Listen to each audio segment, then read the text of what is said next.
Hey, babe. Hey, How you feeling? Irie. Wow, y'all, look at this. Amazing.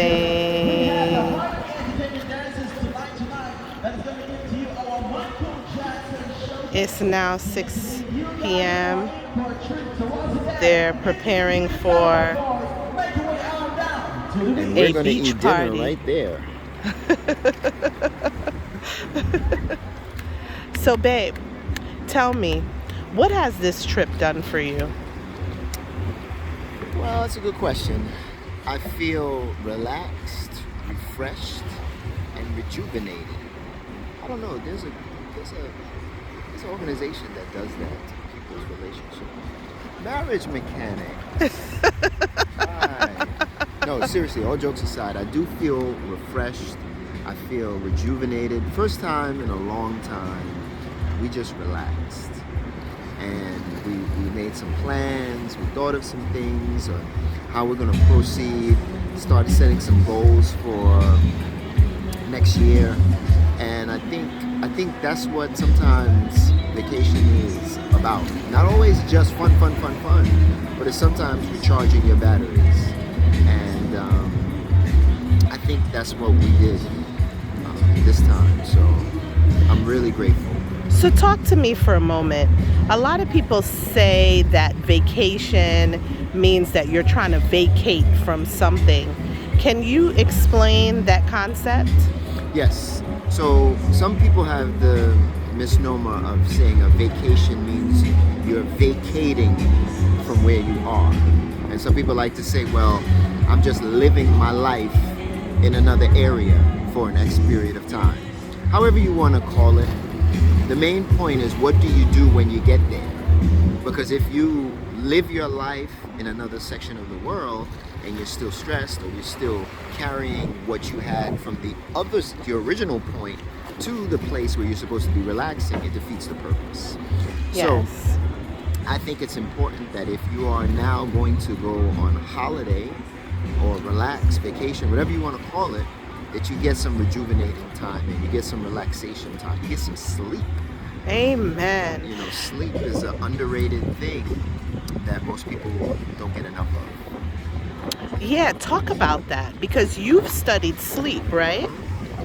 Talk about that with people. How important is sleep? Well, I studied sleep for about 9 to 10 years, and I sold medications for sleep. And sleep is vital because there's two types of sleep.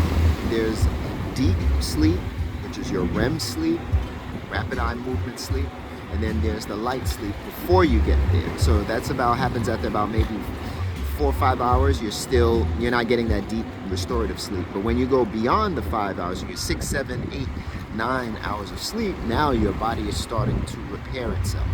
Now your body is really resting. Now you're starting to dream. If you're not dreaming, it's not a good sign, because that means you're probably not getting enough restful sleep.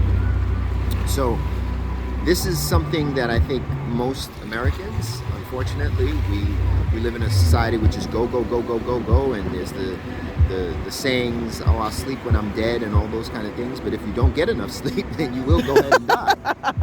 So it's Right. it's important, and again, it's so underrated that we don't value it enough. But if you get a good night's sleep and have a productive day, then it works. The problem is if you're sleeping too much and not being productive in the day, that's when the problem arises. So if you're getting a good 7, 8 hours of sleep, but here's the interesting part. If you're going to get 7, 8 hours of sleep, that means you have to go to bed earlier, which means you have to get more accomplished in the daytime as opposed to the nighttime. And then your body starts to respond to that. Yeah. And talk a little bit about stress. What would you like people to know about avoiding stress? Great question. Well, stress is something that we always hear stress kills, but what specifically happens when you stress is your body becomes constricted, right? Your body becomes tight.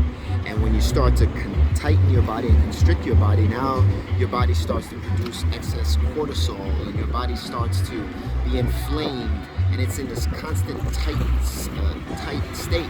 If you want an example, just think about making your face angry, right? A lot of people walk around and their face is all like this, right? And when you do that, it requires the muscles in your face to constrict. But when you laugh or you're in peace, the muscles in your face relax. And that's just an example, a real world example of what you can do to determine, are you walking around with a scowl or are you walking around in peace? Because if you're not, that means that's a good sign that you're still your body's in a state of stress. You're in a state of anxiety. You're in a state of dis-ease. When you know what happens when your body's at dis-ease, you attract disease. So it's a good idea to try your best to do things that will help you to relax, to help you unload stressors or cares or things of that nature. I'm not saying to be irresponsible to responsibilities, but what you have to learn to do is you have to learn to transmute those. If you're undergoing a lot of stress or your life is hitting you from left and right, figure out a way to relieve that stress. Go maybe exercise, maybe go into some prayer, go into some do things, hobbies or things that give you joy. Don't fall into the vices that people do when they drink or they eat or they do to cope with the stress. Transmute those into things that are helpful for your body. You know, if maybe you like to travel and you're stressed, take a quick holiday. Doesn't mean you have to go international. Go, you know, maybe to another state or go to a hotel in your town and just treat yourself. You know, take yourself out to dinner, or maybe you just take a bubble bath or something. But just do something that will relax your body. Go in a sauna. Tracy and I just went in a sauna a couple days ago, and it just felt so good. Our bodies just got relaxed. Toxins were released. So those are the things that I recommend for dealing with stress. Amen. Well, babe, I thank you for that. I know that in light of, you know, the holidays, Christmas time, this is also not a good time for everyone. This is not a happy, joy time. There's some people that are coping with some pretty serious mental health challenges during this time. What would you want to say to that person? Well, number one, I empathize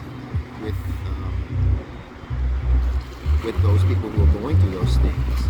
A good friend of mine just recently passed away suddenly. They were pretty young. They were only in their 50s. And sometimes that can cause a person to not enjoy the holidays, it can cause them to just feel sad and depressed and things like that. But just like I said before, with stress, sadness, you have to do the same thing. You honor the person's memory. Maybe you think of the good times you've had with that person. Maybe you do something to honor that person. Maybe you, do something nice for their family, or if you're wealthy enough, you start a foundation, or just do something, but actually get in the habit of doing something, so that will get your mind out of, because what happens with depression and sadness is when you sit down and you just ruminate and you meditate on it and you stay somewhere and you don't do anything and you cut off people, what happens is it increases, it piles on. But when you get up and out and force yourself to move, they always say movement is medicine. When you physically move, guess what? You're forcing your body to start to think about things other than what's causing you sadness. And again, it's not going to go away. It's not a panacea for everything, but it at least allows the stress level to go from maybe a 10 down to a 4. And those are the ways in which we can cope. Because we know how to deal with stress, because every day is a stressful day. Some sort of stressor happens every day. So we have to just have an attitude and a mindset of gratitude as well. Because just know that there are people somewhere in the world who have life much harder than your worst day. And they would love to have your worst day, because that would be an upgrade from their life. And that's kind of like how I think about it when I'm undergoing problems or stressful things. I just think somewhere in this world there's someone who has it way worse than me and would wish they had my life. in my situation, because that would be an upgrade. Amen. Well, thank you for sharing, Mr. Humphreys. Well, thank you. I must say that I'm having a fantastic and amazing time with you. That makes me happy. Yes, this is surely a time of rest, relaxation, rejuvenation, a time that we've prayed and just enjoyed ourselves, just laying by the ocean and swimming and walking and talking and processing. It's been an absolutely beautiful time. And I just want to take the opportunity to thank you and say I love you, I honor you, I respect you. You're an amazing husband, and I'm a better woman because of your presence in my life. And so thank you, Mr. Humphreys. Thank you, my love, my best friend, my travel buddy, my everything. I thank God for you. God bless you, babe. I love you so much, and the feelings are double. Take care.